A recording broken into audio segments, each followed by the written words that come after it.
मसीह के ज़िंदा और जलाली नाम में आप सबको सलाम। आज हम नबी की बाइबल स्टोरी देखेंगे जो कि पुरानी अहद में मूसा का हम पल्ला नबी था।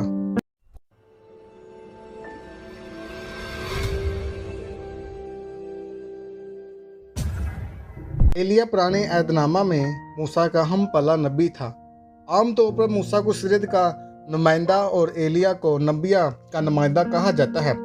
बाज़ लोग एलिया को उड़ाने वाला नबी भी कहते हैं क्योंकि खुदा का पाक रूह इसे उठाकर एक जगह से दूसरी जगह मुनादी करने के लिए जाया करता था। अपनी फजीलत के एतबार से वो पहाड़ पर मूसा की हमरा मौजूद था ताकि मसीह यीशु की मौत के बारे में गुफ्तगू कर सके। एलिया अपने दौर का दलेर और सच्चा नबी था जो सच बात को हाकिम वक्त के मुंह पर कहने से भी नहीं घबराता था। बस अकी अब बादशाह और मलका इज़बेल इसकी जान के दुश्मन बन गए, मगर खुदा ने इसे क्रेत के नाला के पास 1 साल तक के लिए छुपाए दिया और वहाँ उसकी परवरिश कोहों के वसीला से की जो एलिया के लिए रोटी और गोश्त लाते थे। क्रेत की वजह से क्रेत के नाले की सूख जाने के बाइस वो सारपत की बेवा के पास 2 साल तक रहा और वहाँ उसकी मौजूदगी से बेवा और उसका बेटा काल के ज़माना में मौत से महफूज रहा और इन्हें मुनासिब खुराक मिलती रही। अलीशा एलिया का खादम था और जब वो इसके साथ मुख्तलिफ दरसगाहों को दौरा कर रहा था तो अलीशा को आगाही हुई कि मेरा आका एलिया उठा लिया जाएगा। चुनाचा जब वो दोनों यर्दन पार गए तो एक आसमानी रथ ने एलिया को बगोले में आसमान पर उठा लिया। मलाकी नबी के सहिफ़ा में एलिया के दोबारा आने की पेशनगोई की है और खुदावन यीशु मसीह ने यूहन्ना बपतिस्मा देने वाले की बाबत कहा कि चाहो तो मानो एलिया जो आने वाला था वो यही है।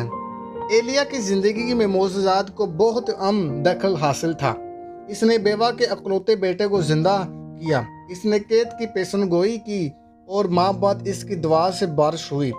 उसने अकी अब बादशाह के 100 सिपाहियों पर आग नाजल करके इन्हें भस्म कर दिया। क्रेत के ज़माना में खुदा ने इसे क्रेत के नाला पर भेजकर कोहो को हुक्म दिया कि सुबह शाम इसके लिए रोटी और गोश्त लाए। जब 1 बरस बाद ये नाला सूख गया तो खुदा ने इसे सफरत की एक बेवा के यहाँ ले आया। इस बेवा के घर में एलिया ने 2 साल तक क्याम किया और काल के ज़माना में भी मौजाना तौर पर रोटी खाता रहा। इसने कबल इससे बेवा से कहा, हकीकत के इन दोनों में ना तो आटे का मटका खाली होगा और ना तेल की कुची में कमी वाक़या होगी।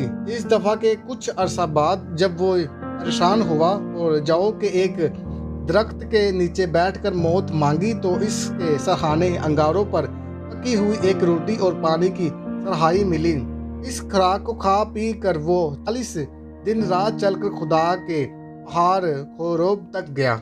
जब यूहन्ना बपतिस्मा देने वाले ने मुनादी करना शुरू की तो काहिन और लावी ये पूछने तो इसके पास आए कि क्या तू मसीह है, क्या तू एलिया है, क्या तू वो नबी है। लेकिन यूहन्ना ने जवाब दिया कि मैं नहीं हूँ। मसीह खुदावन यूहन्ना की बाबत फरमाया कि जितने औरतों ने पैदा हुए हैं यूहन्ना उन सब में से बड़ा है। वो एक जलता और चमकता हुआ चिराग था और चाहो तो वो मानो एलिया जो आने वाला था यही है। एलिया ने जिस्मानी मौत का मजा न चखा। वो अलीशा के साथ जलजाल, बैतियल और यहू की दर्स गाहों का दौरा करके यर्दन पार गया। जब वो दोनों आगे चलते और बातें करते जाते कि देखो एक आतशी रथ और आरशी गोरों ने उन दोनों को जुदा कर दिया और एलिया बगोले में आसमान पर चला गया। ये तमाम मंजर देखकर एलीशा चलाया, ऐ मेरे बाप इसराइल के रथ और इसके सवार, और इसने इसे फिर ना देखा। दावन का बंदा याकूब अपने खत में लिखता है कि एलिया हमारा हम तबीयत इंसान था।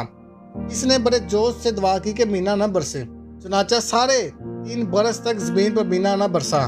फिर उसने दुआ की तो आसमान से पानी बरसा और जमीन में पैदावार हुई।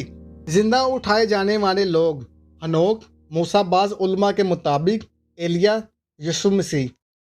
अगर आपको हमारी ये वीडियो पसंद है इसे लाइक करें, कमेंट करें और अपने रिश्तेदारों और चीज़ों को शेयर करें। अगर आप चैनल पर नए हैं तो चैनल को सब्सक्राइब और बेल आइकन को दबाना मत भूलिए। खुदावंद यीशु मसीह आप सबको बरकत दे। आमीन।